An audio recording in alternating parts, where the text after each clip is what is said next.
AP ప్రజలు నిశ్శబ్ద విప్లవం ఎలా ఉంటుందో చూపించారని మంత్రి కొల్లు రవీంద్ర అన్నారు.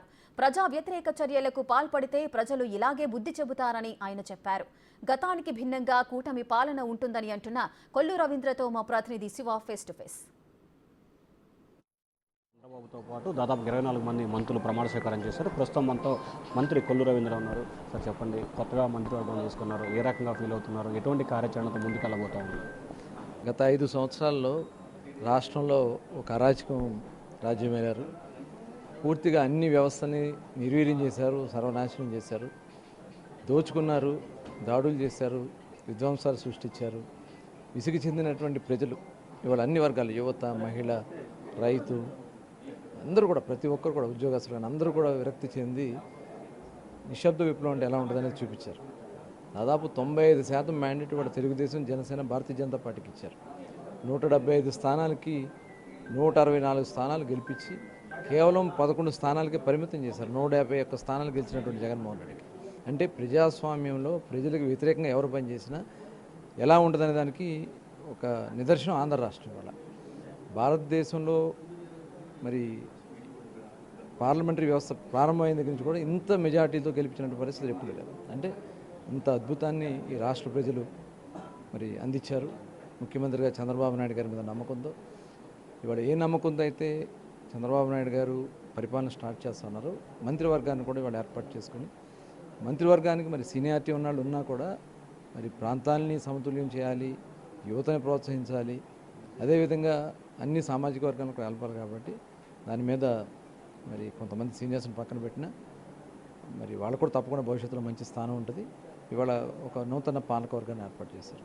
మరి ఎటువంటి పాలన చేపట్టబోతున్నారు? గతానికి భిన్నంగా ఏ రకంగా ఉండబోతాం? ఖచ్చితంగా ఇది మేము బాధ్యతగా భావిస్తాము. 5 సంవత్సరాలు ఈ రాష్ట్రంలో మళ్ళీ పునర్నిర్మాణం చేసుకోవాల్సినటువంటి అవసరం ఉంది. ఇవాళ పోలవరం రాజధాని లేనటువంటి పరిస్థితి ఉంది. పోలవరం పూర్తి చేసుకోవాలా, రాజధాని పూర్తి చేసుకోవాలా, పోలవరం పూర్తి చేసుకోవాలా, 26 జిల్లాల్లో ఉన్నటువంటి అన్ని కార్యక్రమాలు కూడా పూర్తి చేసుకోవాల్సినటువంటి అవసరం ఉంది. ఇవన్నీ కూడా చేయాలంటే అందరూ కూడా కష్టపడాల్సినటువంటి అవసరం ఉంది. ఖచ్చితంగా మరి చంద్రబాబు నాయుడు గారు ఏదైతే మా మీద బాధ్యతలు పెడుతున్నారో ఖచ్చితంగా బాధ్యతలు తీర్చడానికి మేము సంసిద్ధంగా ఉన్నాం. సార్, తాజా ఈరోజు చంద్రబాబు కీలక నిర్ణయం తీసుకున్నారు. రాష్ట్రంలో ఎప్పుడు జరిగి ఉండదు. ఏదైతే గతంలో జగనన్న కిట్లు ఇచ్చారో, జగనన్న ఫోటో ఉన్నా కానీ పంపిణీ చేయమన్నారు. దీన్ని ఏ రకంగా తీసుకుంటారు? అంటే ఇవాళ ప్రజల సొమ్ముతో, ఇప్పుడు ఆయన జగన్మోహన్ రెడ్డి డబ్బులు కాదు కదా, అది ప్రజల డబ్బులు. అది ప్రజల డబ్బులతో కొన్నారు కాబట్టి పంపిణీ చేయాలి. ఖచ్చితంగా నెక్స్ట్ ఏం చేయాలనేది అప్పుడు నిర్ణయిస్తాం. ఇప్పుడు ఆల్రెడీ ఎందుకంటే స్కూల్ స్టార్ట్ కాబోతేనే ఇవ్వడం జరుగుతుంది.